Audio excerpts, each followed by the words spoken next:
dançando igual Carvalho, igual Josimar, igual Priscila. Esse pessoal tem molejo, não é o meu caso. Né? Então sou mais durão aqui, então sem forró, sem um axé no ar, né? Que caracteriza esse pessoal que gosta de dançar um forrozinho bacana. Né? O Carvalho está ouvindo aqui, viu? Então vamos na nossa aulinha aqui, tranquilo? Qual é o nosso objetivo hoje? Vamos ver se a gente consegue fechar a parte de propriedades periódicas. Na nossa última aula, falávamos de tabela periódica. Né? Vocês têm os slides em mãos, né? Dá uma conferida. Então, os slides envolvendo propriedades periódicas, lembra nós comentando na última aula que a gente ia fazer, né, um comentário, uma descrição melhor e sábio, ok? Raio atômico a gente já viu na última aula. Então, a gente vai fazer uma revisão que a gente precisa desse conceito para nós entendermos melhor energia ou potencial de ionização. Então, o que a gente vai fazer? Essa revisão de raio, para você lembrar os 3 critérios que a gente utiliza, né, para a gente chegar na conclusão qual que vai ter o raio maior ou menor. Lembrando, não tem como medir o raio de um átomo. Então, o valor de raio absoluto não existe, o que a gente vai fazer é sempre relativo. Então, vamos comparar um com o outro. E para isso a gente usa critérios. Qual que é a preocupação que você tem que ter? Então vamos supor que você vai fazer sua prova fechada. Se você lembrar daquela setinha, já vai te salvar? Se você estiver trabalhando com átomos, sim. Se você estiver trabalhando com íons, não. Então, o que é melhor? Nós entendemos os critérios para depois aquela setinha ficar bem mais simples. Ok? Perdão, né? Tá beleza? Tranquilo? Então vamos que vamos. Em termos de raio atômico, então a ideia é nós falarmos da distância do núcleo ao elétron mais externo de um átomo. Então, repetir, distância do núcleo ao elétron mais externo. Então, para isso, se eu tenho que comparar, então vamos pensar junto comigo aqui. Eu vou ter que utilizar 3 critérios que a gente utiliza nessa ordem. Eu adoto o primeiro critério. Se ele me permitir diferenciar, pronto, eu não utilizo o segundo nem o terceiro. Mas se o primeiro não atender, eu recorro ao segundo. Se ele atender, eu não aplico o terceiro. Mas se o primeiro e o segundo não atender, recorro ao terceiro e a partir daí faço as minhas comparações. Para você, eu vou fazer prova aberta. Justifique os raios. Utilize os critérios, né, no seu padrão de resposta. É ele que vai te dar embasamento, é ele que vai te dar argumento, é ele que vai fazer com que você convença o corretor dessa prova. Tranquilo? Então vamos lá. Quero comparar sódio e potássio. Então a minha sugestão: pega a tabela periódica, né, abre a sua apostila, vai olhando a tabela aí e vai me ajudando. Então funciona assim: localize o sódio na tabela, localize o potássio na tabela. Vai perceber que o sódio se encontra no terceiro período da tabela periódica e que o potássio se encontra no quarto período. O que é necessário lembrarmos? Quem está ali na tabela, o período que ele se encontra indica o número de níveis ocupados por elétrons. Então vamos repetir aquela perguntinha da nossa última aula. Quantos níveis de energia o sódio tem? A resposta é vários. Tranquilo? Quantos níveis de energia o sódio tem? A resposta é vários. Quantos níveis de energia ocupados por elétrons que o sódio tem? Aí sim, 3. Porque o que tem na tabela são os níveis ocupados por elétrons. Então, se o sódio tem 3, o potássio no quarto período vai ter 4 níveis de energia ocupados por elétrons. Para eu saber qual dos dois que é o maior ou o menor, vamos lá? Primeiro critério: número de níveis ocupados por elétrons. São diferentes. Então eu posso, né, e tenho condições de diferenciá-los. Então o que a gente vai fazer? Então, entre o sódio e o potássio, se a gente for desenhar o átomo, claro, né, de forma não muito real, mas que dá essa ideia de 1, 2, 3 níveis de energia, e que o potássio ele vai ter 1, 2, 3, 4 níveis de energia, a distância do núcleo ao elétron mais externo do átomo de potássio vai ser maior do que do átomo de sódio. O que a gente conclui?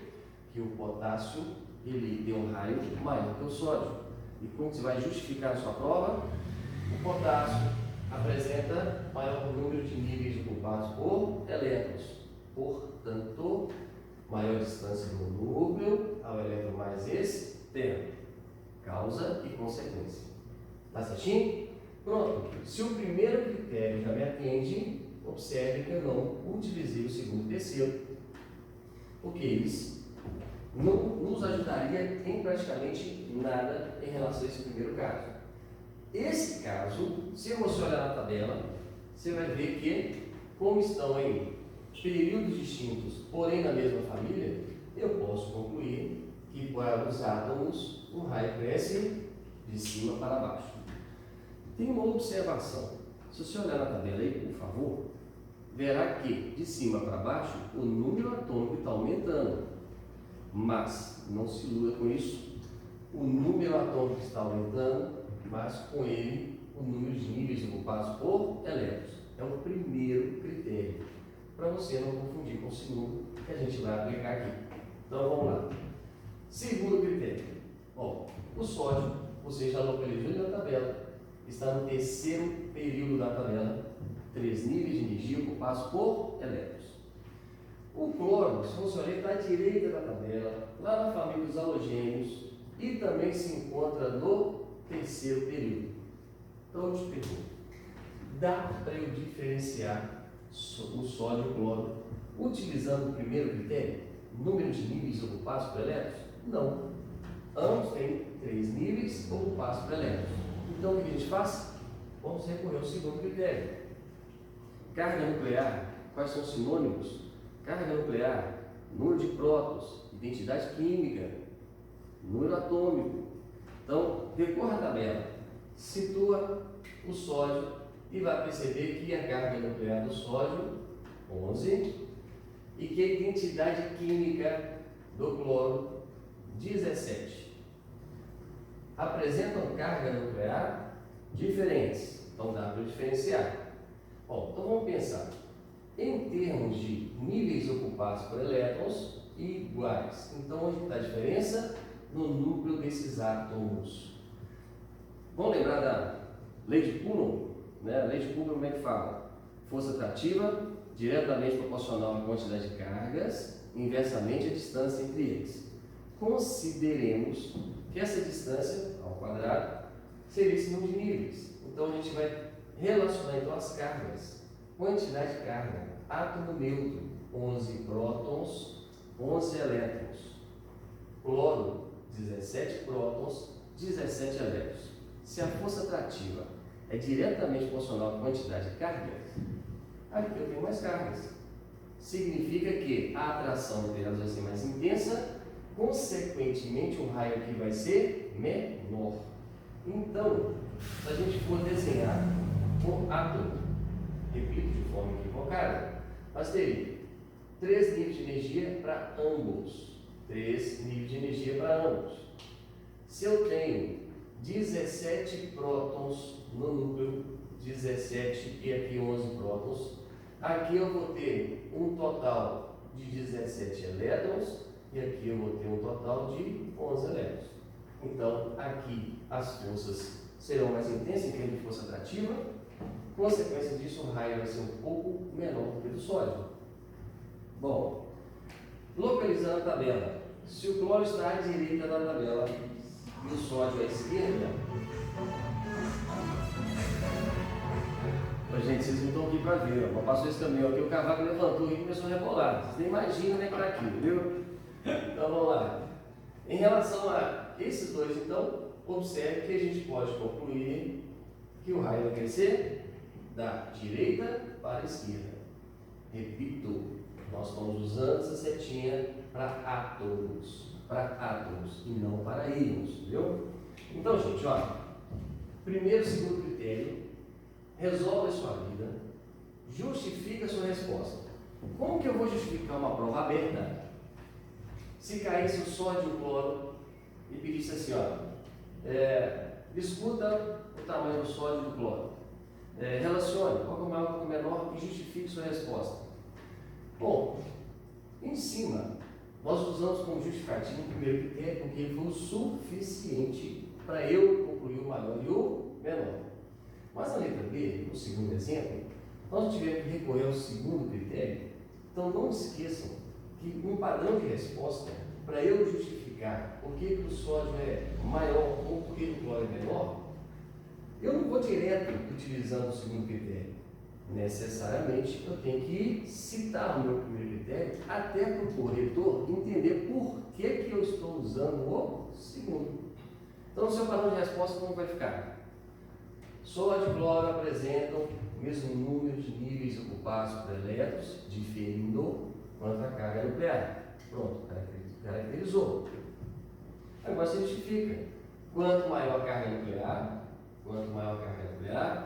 maior vai ser a atração do núcleo elétron. Qual é a consequência? Menor vai ser o raio.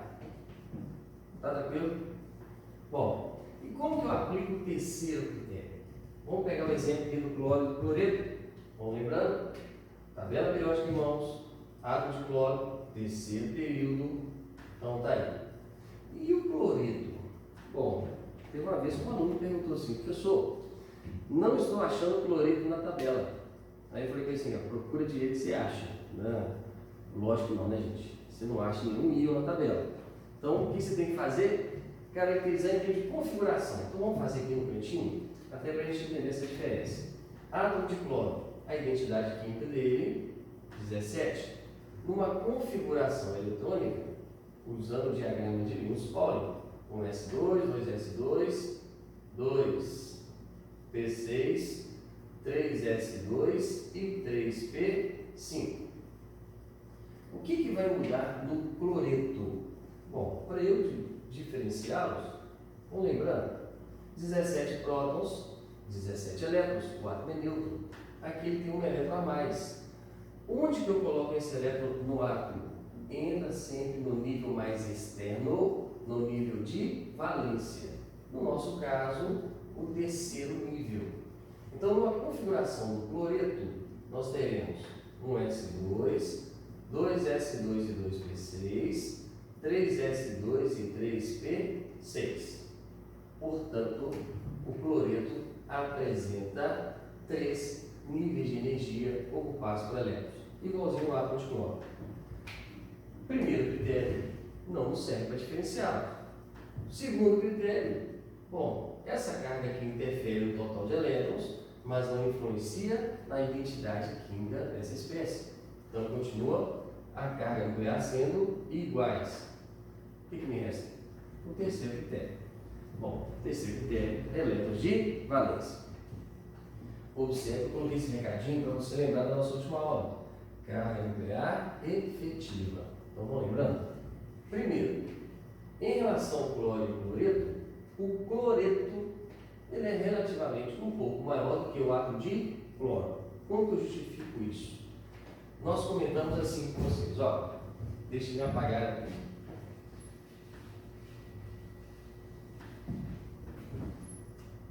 A gente fala a verdade. Não. Cavaco está vendo essa aula aqui, ó. Depois que esse quadro tão organizado, você vai com vergonha do quadro desse. Pode ter certeza disso, viu? É um quadro bonitinho, coloridinho, usando pincéis coloridos, né? Então o meu forte é isso, né? Vocês estão percebendo aí. Então vamos lá. Em relação a cloro e cloreto, então vamos pensando aqui comigo? Desenhando então a 1, 2, 3. Peguemos o nível de valência, 7 elétrons. 1, 2, 3, 4, 5, 6, 7. Esse é o átomo de cloro. O cloreto com um elétron a mais, bom, o elétron vai ter que entrar nesse nível de valência, seja aqui, em qualquer lugar, ele vai entrar nesse nível. Óbvio pensarmos que elétrons, carga negativa, outra carga negativa chegando, aumentará a força repulsiva entre essas cargas, a tendência deles é distanciar. Ao distanciar, o raio vai aumentar. Óbvio pensarmos assim, mas não é um padrão de resposta. Para eu justificar por que essa chegada desse elétron vai ter uma consequência considerável em termos de tamanho, ou seja, o raio vai aumentar, eu tenho que recorrer ao termo carga nuclear efetiva. isso remete a quê? Se eu vir para você e falar assim, ó, carga nuclear efetiva aumentou, carga nuclear efetiva diminuiu, eu não estou falando que o número de prótons está aumentando e o número de prótons diminuindo. Porque se nós mudássemos o número de prótons, a gente estaria alterando a identidade química do elemento, a espécie química. Quando a gente coloca essa palavra efetiva, eu estou informando carga nuclear efetiva, que a capacidade atrativa desse núcleo aumentou. Diminuiu a carga nuclear efetiva, a capacidade atrativa desse núcleo diminuiu. Então vamos pensar, antes 17 prótons atraíam um total de 17 elétrons. Os mesmos 17 prótons têm que atrair agora 18 elétrons. Portanto, a carga nuclear efetiva diminuiu. Então você imagina, né? Eu com a corda aqui na mão, segurando uma ponta aqui, cavaco, na outra ponta, Brenão, de repente chega Josimar que eu vou segurar. Né? Difícil, né? 3 bombadinhos, então é complicado. Então a força atrativa vai ser igual, na mesma forma, eu consigo segurar na mesma intensidade? Não consigo. Então, com a entrada de mais uma ali, eu vou ter que redistribuir. Bom, perco força, consequentemente isso aqui se afasta. Então o raio tende a aumentar. Portanto, para eu justificar isso na sua prova aberta, você vai ter que mencionar o primeiro critério, o segundo critério, para fechar com o terceiro. Então, como que fica o padrão de resposta? O cloro e o cloreto apresentam o mesmo número de níveis ocupados por elétrons, a mesma carga nuclear, ou a mesma identidade, se você preferir, mas difere quanto aos elétrons de valência. Pronto, você caracterizou. Justifica. Quanto maior o número de elétrons de valência, menor vai ser a carga nuclear efetiva, consequência, portanto, o raio vai ser maior, se você estiver falando do cloreto. Ou, se você estiver falando do cloro, fala que a carga nuclear efetiva, né, é um pouco maior. Aqui ela é menor. Deixa eu repetir. Né? A entrada do elétron faz com que a carga nuclear efetiva diminua. Por isso o raio tende a aumentar. Certinho?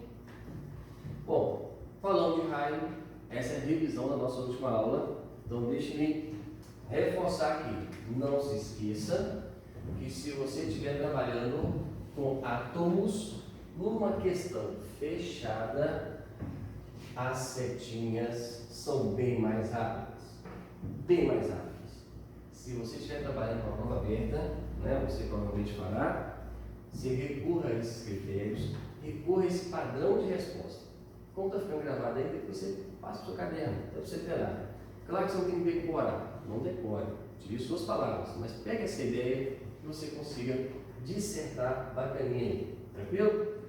Lógico, né? Não vou adentrar aqui com vocês aqui na vírgula, no ponto e vírgula, né? Na morfologia da palavra, nas concordâncias verbais, né? Porque senão o pessoal do português fica com ciúme da gente, né? E o meu forte, né? Português eu garanto, né?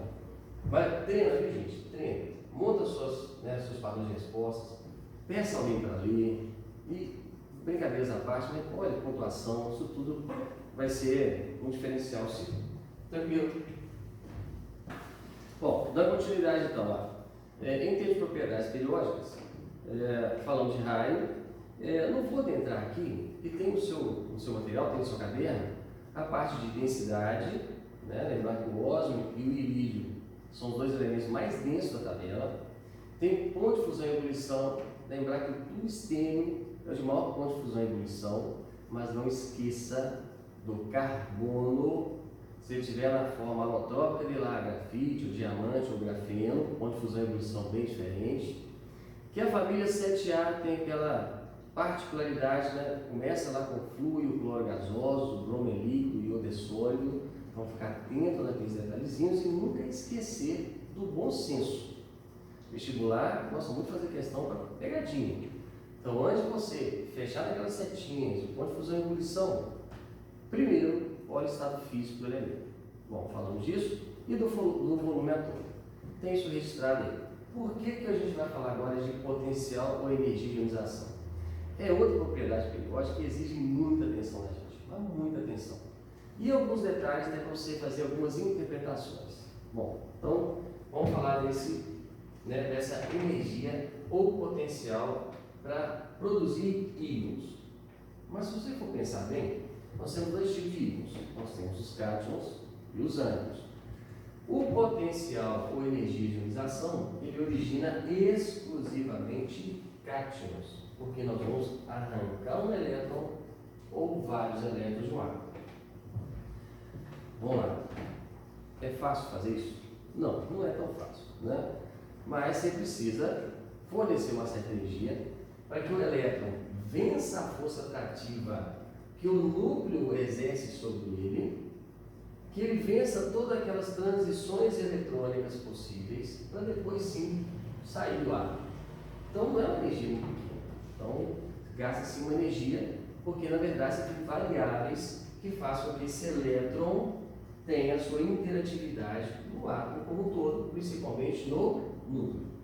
Um conceito seria então o átomo, o seu estado gasoso, ao absorver uma certa quantidade de energia, um processo endotérmico sem energia fotérmica, origina o cátion. Bom, pode ser monovalente, bivalente, trivalente, depende dos elétrons que estão saindo. Como que a gente aplica isso? Como que a gente relaciona isso com o raio?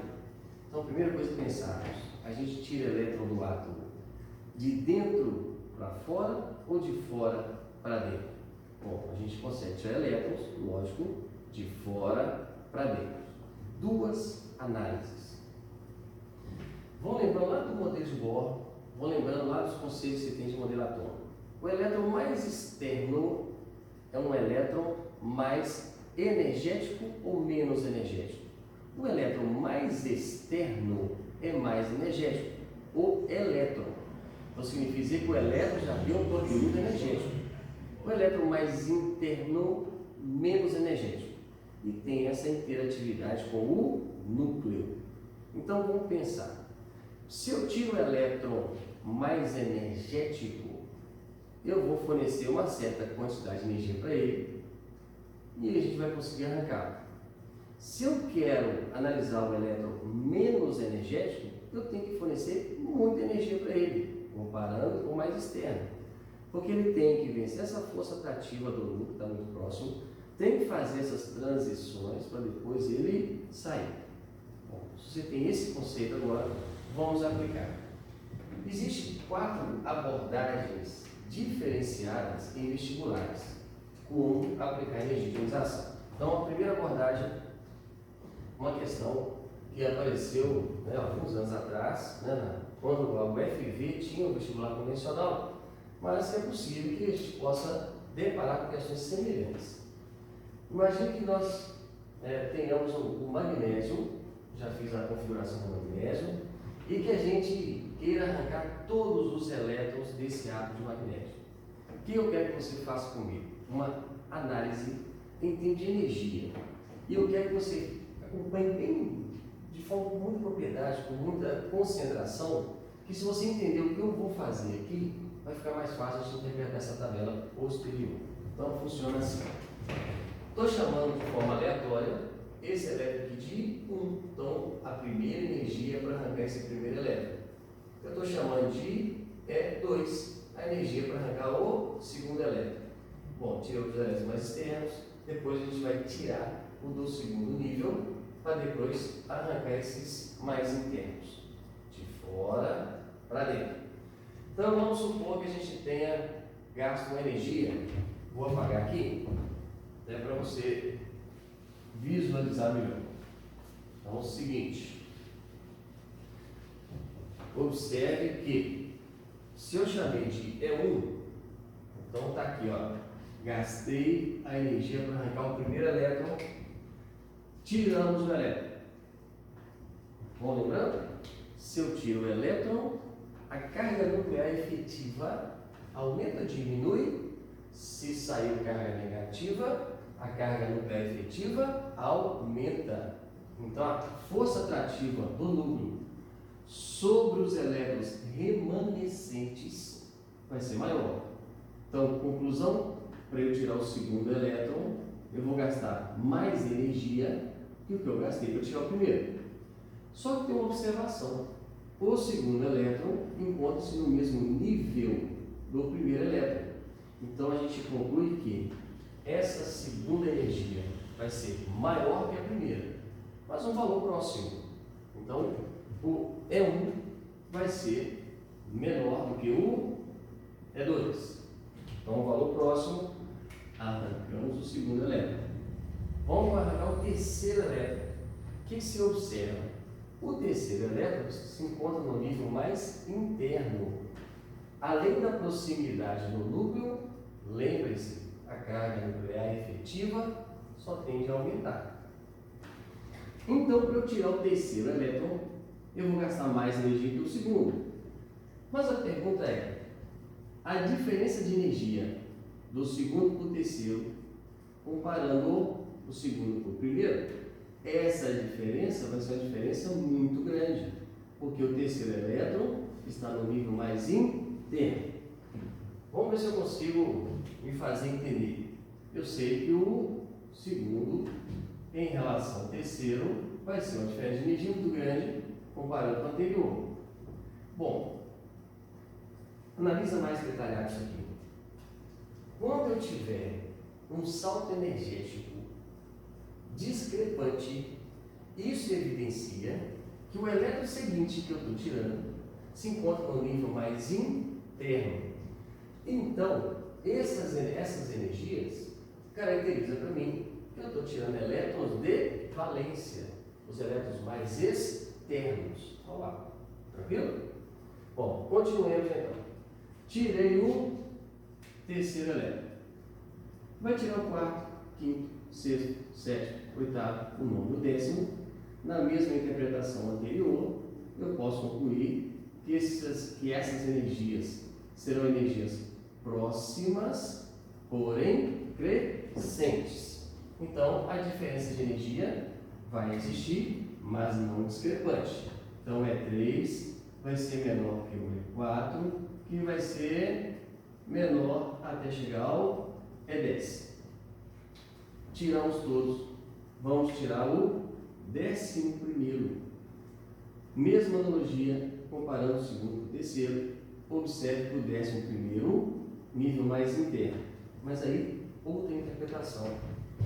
Essa diferença de energia, ela tem que ser muito maior do que essa diferença de energia. A proximidade com o núcleo é muito grande, o elétron é muito pouco energético, então o que a gente faz é que a diferença é maior ainda em relação ao E11 e que, por sua vez, em relação ao E12. Então, observe que valores de energia indica para mim saltos eletrônicos, saltos de energia, toda vez que tiver essa discrepância de valor. Por que é importante essa interpretação? Caiu uma prova da Unimontes, um quadro semelhante a esse. Né? Claro que eu estou chutando valores, gente, mas a ideia é assim: considere 3 átomos, A, B e C, pertencentes à família A, ou seja, são representativos. E considere as 4 primeiras energias de ionização. Não informou que arrancou todos os elétrons do átomo. Informou as 4 primeiras energias de ionização. A questão é, indique qual família pertence o átomo A, o B e o C. Então, qual é a interpretação? Essa interpretação. Onde tiver um salto energético considerável, isso evidencia que houve uma alteração em termos de elétrons, em termos de níveis. Os valores menores, elétrons mais externos, os valores maiores, elétrons mais internos. E como que eu vou relacionar isso com a família? É só a gente lembrar, né, da tabela periódica, elementos da família 1A, uma elétron de valência, elementos da família 2A, elementos, 2 elétrons de valência, e assim sucessivamente. Então vamos analisar. Como que a gente faria aqui em relação a essa primeiro átomo? Observe o átomo A. Para tirar o primeiro elétron, gastou-se 10 de energia. Para tirar o segundo, gastou-se 20, dobrou. Para tirar o terceiro, foi para 100. né? Então aumentou de quantas vezes? 5 vezes. Olha o saldo de energia aqui. Olha esse saldo de energia aqui. E do terceiro para o 4, quase nem dobrou, né? Praticamente nem dobrou. Então, qual conclusão que eu chego? Que eu tenho 2 elétrons no nível mais externo e esses outros 2 elétrons provavelmente no nível mais interno. Se esses 2 elétrons estão no nível mais externo e o enunciado da questão fala que ele pertence à família A, eu concluo que esse aqui pertence a 2A. O átomo B, observe, gastou-se 400 de energia para tirar o primeiro elétron, 600 para tirar o segundo, né, uma vez e meia, 800, também é um valor próximo crescente, e de repente vai lá para 3.000.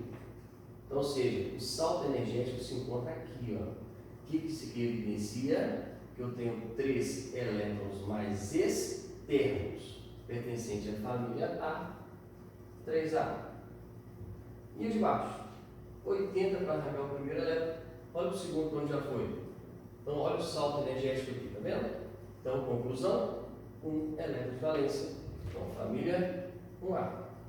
Observe que tudo isso aqui deriva do conceito de potencial ou energia de ionização. Você vai arrancando, tirando elétrons de um átomo. Tranquilo? Tem outros 2 exemplos que a gente vai passar para vocês entenderem. Continuando o exemplo. Então, o primeiro exemplo, o que nós fizemos? Então, no primeiro exemplo, nós tiramos os elétrons do magnésio. No segundo, né, uma questão um pouco mais abstrata, mas que dá a ideia também de energia de ionização. Então, os 2 últimos exemplos aqui. Essa é uma questão que caiu na prova do FMG, uns anos atrás, que dizia assim: considere o gráfico abaixo. Era uma questão fechada. Energia ou potencial de ionização versus elétrons. Então, ou seja, são os elétrons que foram sendo retirados de um átomo. A questão dizia assim, né, 5 alternativas, né, claro, não vou lembrar de todas, mas a ideia é, primeiro, quantos elétrons mais energéticos esse átomo tem? Quantos elétrons menos energéticos? Observe que não perguntou quantos elétrons com maiores energias de ionização, perguntou quantos mais energéticos e quantos menos energéticos. Mas, querendo ou não, vou ter que relacionar com a energia ou potencial de ionização. Então, vamos lembrando o conceito? A gente tira elétrons de fora para dentro. Os de fora têm as menores energias de ionização. Portanto, para tirar o primeiro elétron, gastou-se essa quantidade de energia. Para tirar o segundo elétron, essa quantidade de energia. E assim foi até o 5º elétron. Então, o primeiro, o segundo, o terceiro, o 4º e o 5º elétron. Observe que para tirar o 6º elétron, teve esse salto considerável em termos de quantidade de energia gasta, e o 7º próximo ao 6º. Onde que está a discrepância de valores entre o 5º e o 6º? Qual a conclusão que você chega? 5 elétrons no nível mais externo, 2 elétrons no nível mais interno. Então, a primeira alternativa, 5 elétrons mais energéticos, 2 elétrons menos energéticos. 5 elétrons com as menores energias de ionização, 2 com as maiores. Bom, outra pergunta é assim, que caiu lá na prova. Considerando que foram arrancados todos os elétrons desse átomo. Aí pergunta, que família que esse átomo pertence? Bom, gente, se tirou todos os elétrons e ele tem apenas 7, então você chegaria à conclusão, 7 elétrons. Então ele vai ter 7 prótons. Lembrem-se que identifica o átomo, é o número atômico, número de prótons, identidade química. Então, você ia recorrer à tabela, 7 prótons, e ia ver que era o átomo de nitrogênio. Outra pergunta que tinha, quantos elétrons de valência? Claro que essa alternativa, quantos elétrons de valência, ele veio antes desse. Porque quando você chegasse a essa conclusão, pronto, você ia recorrer à tabela, ver que está na família 5A. Então, 5 elétrons de valência no nível mais externo. Quantos níveis de energia ocupados por elétrons? 2 níveis, um com 5, outro com 2.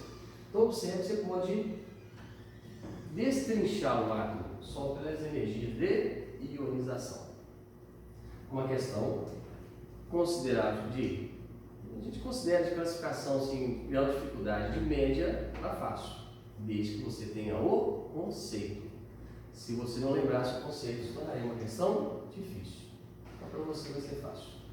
Bom, a última é uma questão, né, certamente Cavaco fez essa questão quando ele fez vestibular para o ITA, que é uma questão do ITA, né, fechou a prova, claro, né, acabou de sinalizar assim para mim, mas fez assim ainda, questão fácil, para você não vai ser diferente.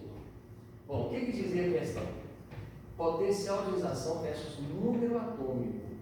Gente, observe, potencial ou energia de ionização, elétrons. Aqui é número atômico. Então, de uma forma geral, está representando aqui os elementos. Vamos interpretar o gráfico. Porque o exercício pedia, explique por que o potencial de ionização para tirar o primeiro elétron do alumínio é menor do que para tirar o primeiro elétron do magnésio.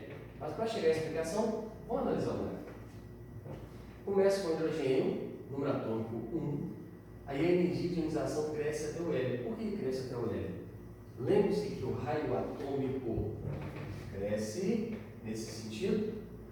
Lembre-se que no início da aula eu falava que energia de ionização é uma grandeza inversa ao raio. Então, ou seja, se o raio aumenta, a energia de ionização cai. Se o raio diminui, a energia de ionização cresce. Se você olhar, o hidrogênio está aqui na tabela, o hélio está aqui. Então, apresenta o mesmo número de níveis ocupados por elétrons. A diferença, um próton no núcleo, 2 prótons no núcleo. Segundo critério, quanto maior a carga nuclear, maior a atração, núcleo-elétron, menor o raio. Se o raio diminui, a energia cresce. Depois ela cai bruscamente para o lítio. Se você estiver olhando para a tabela periódica aqui com você, o lítio recomeça o período. E aí a interpretação é a mesma. Ela vai crescendo até chegar ao último gás nobre. Depois cai bruscamente, recomeça o período. Começa o sódio e vai até o gás nobre. E assim sucessivamente. Então, por isso a gente observa esses decréscimos bruscos em relação à energia. Outra analogia. Observe. Hélio, neônio, argônio. Por que essas energias estão diminuindo? É uma grandeza inversamente proporcional ao raio. O raio não cresce nesse sentido na família. Então, os gases nobres, o raio aumentando, energia de ionização diminuindo.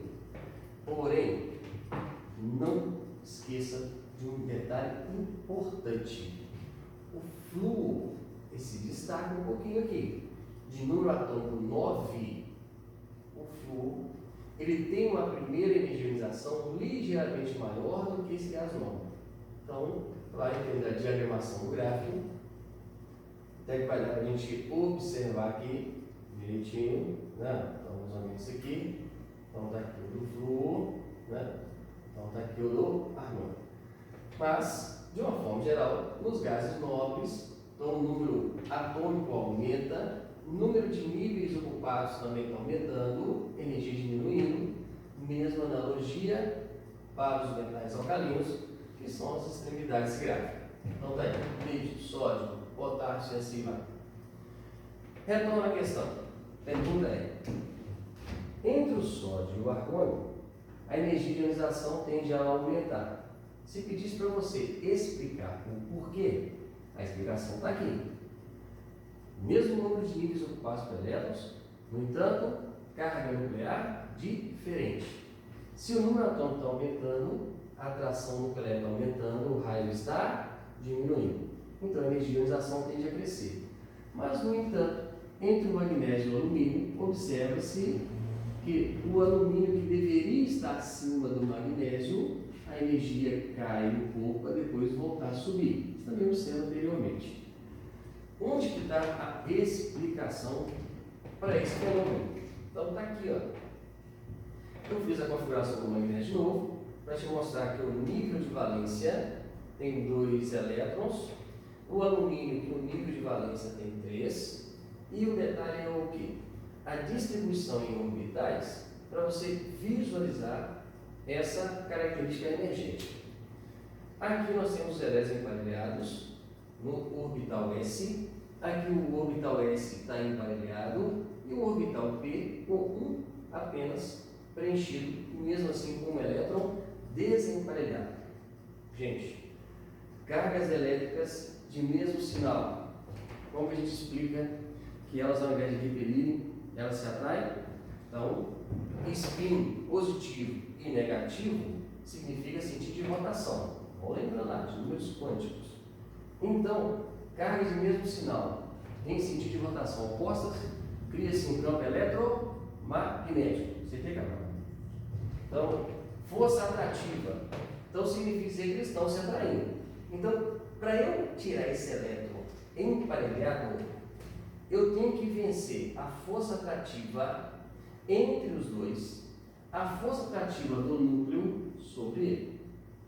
Para eu tirar esse elétron aqui, eu tenho que vencer apenas a força atrativa do núcleo sobre ele. Você pode estar pensando assim, mas peraí, ele tem um próton a mais? Essa diferença de próton é muito pequena. Então a principal diferença em termos dessa quantidade de energia está no emparelhamento de elétrons. Então, gente, para eu tirar o primeiro elétron do alumínio, é bem mais fácil do que eu tirar esse primeiro elétron do magnésio. Pronto. Tiramos o primeiro elétron, está aí justificado por que é mais fácil tirar o primeiro do alumínio. Mas vamos supor que a gente continuasse tirando elétrons. Para eu tirar o segundo elétron, qual que é mais fácil agora? Tirar o segundo do magnésio ou o segundo do alumínio? Observe que para eu tirar o segundo elétron do alumínio, vai cair na mesma interpretação que era para tirar o primeiro do magnésio. Elétron emparelhado. Então, para arrancar esse elétron agora é mais difícil. A segunda energia de ionização do alumínio vai ser maior do que a do magnésio. Então, a explicação para isso, emparelhamento de elétrons lá nos orbitais. Não é difícil, né? É interpretação em termos de carga elétrica e distribuição de elétrons. Claro que a gente teria que ir lá na estrutura interna do átomo para eu entender essa relação, não só do núcleo com o elétron, mas entre os elétrons. Certo? O que nós fazemos? Relacionamos então raio atômico com energia ou potencial de ionização. Isso vai te dar embasamento para você fazer alguns exercícios da sua apostila. Espero que você aproveite, que você detalhe, que na próxima videoaula a gente vai trazer para você agora as demais propriedades, que é a afinidade eletrônica, a eletronegatividade, a eletropositividade, que são 3 que vai nos ajudar bastante quando nós falarmos de ligação química, que vai justificar por que o composto iônico existe, por que a ligação é covalente, por que aquelas que fundamentam-se no modelo quinteto têm essas propriedades como base. Então, é a nossa próxima videoaula. Bom proveito para você aí, né? Faça o exercício, mande-nos caso tenha dúvida, né? Então, se tiver dúvida, você manda para o Cavaco e ele resolve, né? Tranquilo? Mas se você quiser, manda para a gente também. Então tá bom. Até mais, até a próxima aí. Tchau para vocês.